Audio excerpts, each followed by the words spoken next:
जय हिंद साथियों, मैं रंजीत नेक्स्ट अकेडमी में और नेक्स्ट अकेडमी आप सभी का वेलकम है। इससे पहले कि आप लोगों ने प्रश्नावली से पहले इसका जो बेसिक था, बेसिक इससे पहले एक वीडियो और आई थी आपके सामने, जिससे संख्याओं के बारे में डिस्कशन किया गया था। ये वीडियो उसके आगे की है और इसमें हम 10th क्लास की प्रश्नावली 1.1 फाइनली स्टार्ट करने वाले हैं। इसमें से पहले आप एलसीएम और एचसीएफ की थोड़ी बेसिक फॉर्मूले और इंट्रोडक्शन देखेंगे, उसके बाद हम क्वेश्चन करेंगे। ठीक है, उस प्रश्नावली है 1.1 है 10th क्लास की 2026-27 सेशन इस वर्ष का है। इसमें सारे इंपोर्टेंट क्वेश्चन भी कराए जाएंगे आपको, और आपको टीवी दी जाएंगी, पीडीएफ के फॉर्म में दी जाएंगी, कुछ आपको बोर्ड्स पे ही कराएंगे। ठीक है, आप पहले देखते हैं एलसीएम और एचसीएफ के formula. LCM into HCF equal पहली संख्या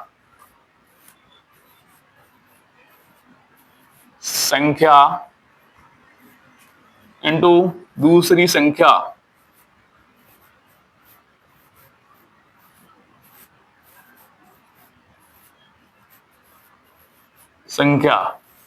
ये फॉर्मूला जो है आपका बेहद इंपोर्टेंट फॉर्मूला है, यही मेन फॉर्मूला। इसके आधार पर कई फॉर्मूले आवश्यकता के अनुसार बनाए गए हैं, जिसे आपको फॉर्मूला आज आपको बनाना सिखाएंगे, कैसे फॉर्मूला बनते हैं और किस कंडीशन में किस फॉर्मूले का प्रयोग होता है। तो आपको कभी भी क्वेश्चन में एलसीएम दिया हो निकालने के लिए, एलसीएम उस कंडीशन में आपको पहली संख्या दी हो, फर्स्ट संख्या दी हो इंटू सेकेंड संख्या दी हो, सेकेंड संख्या और एचसीएफ दिया हो, तब आपको ये फॉर्मूला लगाना है, तो आपका एलसीएम निकल आएगा। ये फर्स्ट कंडीशन में इस फॉर्मूले का प्रयोग करना है। सेकेंड कंडीशन में अगर आपको कभी एचसीएफ पूछ दिया जाए एचसीएफ निकालने के लिए, तो आपको फर्स्ट संख्या इंटू सेकेंड संख्या और एलसीएम अपॉन में जाएगा। इस स्थिति में एलसीएम अपॉन में जाएगा और एचसीएफ निकल जाएगा आपका। जब भी कभी आपको तीसरी कंडीशन में पहली संख्या दी हो, मान लो कभी पहली संख्या दी हो और एलसीएम एचसीएफ दिया, सेकंड संख्या पूछी जाए फर्स्ट संख्या निकालने के लिए, तो आपको पहले से LCM into HCF upon second संख्या आपको अपॉन में जाएगी जब फर्स्ट संख्या निकालनी होगी तब। इसी आधार पे एक फॉर्मूला और बनता है आपका, वो है फोर्थ फॉर्मूला। अगर आपको कभी सेकंड संख्या निकालनी, मान लो सेकंड संख्या कभी पूछ ले प्रश्न में, तब आपको LCM into HCF upon first संख्या, ये सेकंड संख्या है, सेकंड संख्या। ठीक है, फर्स्ट संख्या अगर यहां निकालने को बोली जाए, ये बेहद इंपॉर्टेंट फॉर्मूला है। इन्हीं फॉर्मूला के आधार पे ये प्रश्नावली होने वाली है। आप ये फॉर्मूले नोट कर सकते हैं, स्क्रीनशॉट ले सकते हैं। ठीक है, अब आप फाइनली हम क्वेश्चन स्टार्ट करने वाले हैं, जिसमें से प्रश्नावली के कुछ उदाहरण भी हैं और क्वेश्चन प्रश्नावली से भी हैं रिलेटेड। आपका ये पहला उदाहरण जो दिया है बुक में, उदाहरण नंबर 2 दिया गया है आपकी बुक में। सेकंड, उसमें 6 आपको 6 और 20 का, 6 और 20 का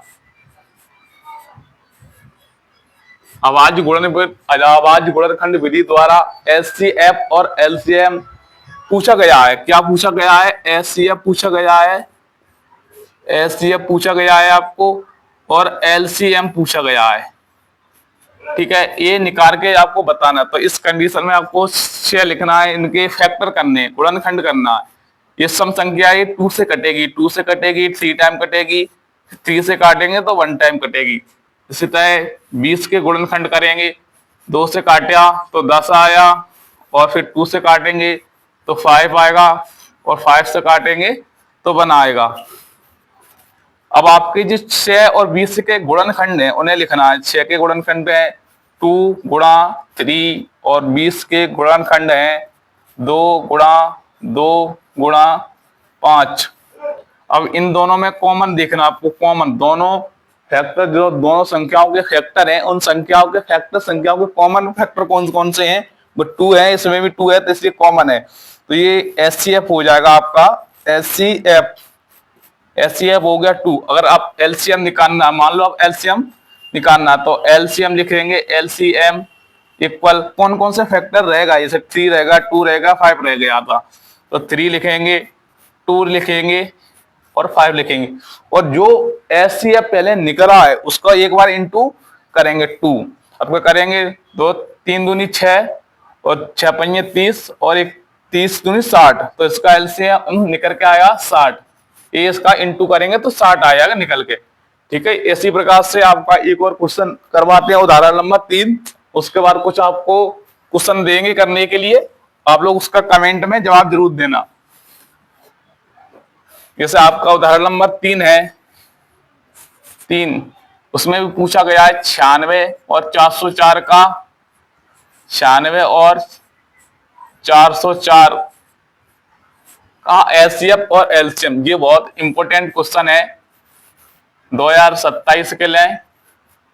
ये इंपॉर्टेंट क्वेश्चन है, वैध ये क्वेश्चन आ सकता है 2026-27 में। इस बार पूछने की इसकी संभावना 100% है, 100% ये क्वेश्चन आएगा ही, इसलिए इसका ध्यान से देखेंगे। 96 के अब अपन खंड करेंगे, जैसे 2 से काटेंगे 4 और 2 8 16, 2 से काटेंगे 2 4, 2 से फिर काटेंगे 1 2, 2 से गया 6, इसी तरह 2 से काटेंगे 3 और 3 से काटेंगे 1 टाइम।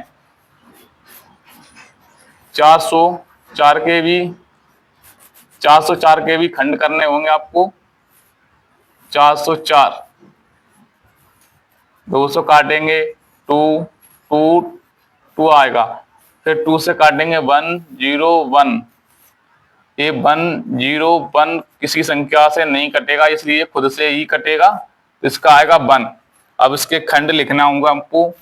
96 के खंड आए हैं 2 गुणा 2 गुणा 2 गुणा 2, फिर 2 1 2 3 4 5, 1 2 3 4 5 इंटू 3। 404 के भी हम गुणनखंड लिखेंगे 2 गुणा 2 गुणा 101। अब इन दोनों में कॉमन देखना है, इन दोनों फैक्टरों में कॉमन क्या है, 2 है, इसमें भी 2 कॉमन है, ये 2 कॉमन है, तो एचसीएफ। अब सीधा आप एचसीएफ निकालेंगे, एचसीएफ, तो 2 गुणा 2 कितना हो गया 4, ये आपका एचसीएफ है, ये आपका एचसीएफ है। इसी तरह एलसीएम आपको निकालना है, एलसीएम इधर देखेंगे, तब जब आपका एचसीएफ निकल आया और एलसीएम पूछा जाए तो आपको अभी एक फॉर्मूला बताया था, वो इस्तेमाल करेंगे। एलसीएम निकालना हो तब पहली संख्या, फर्स्ट संख्या इंटू सेकंड संख्या अपॉन एचसीएफ। अब एलसीएम निकालना है, एलसीएम फर्स्ट संख्या क्या है 96, सेकंड संख्या क्या है 404, एचसीएफ कितना निकल के आया है आपका 4, 4 से काटा 101, तो एलसीएम कितना बनेगा, एलसीएम बनेगा 96 इंटू 101। इनका जब गुणा करेंगे तो आएगा 96। ये आपका फाइनल उत्तर होगा। इसी तरह क्वेश्चन करना है आप सभी लोगों को। ठीक है, धन्यवाद। आपको मिलते हैं नेक्स्ट वीडियो में, और आपके अगली बार इस प्रश्नावली के जितने भी क्वेश्चन है वो सब पूरे कराए जाएंगे। थैंक यू, धन्यवाद।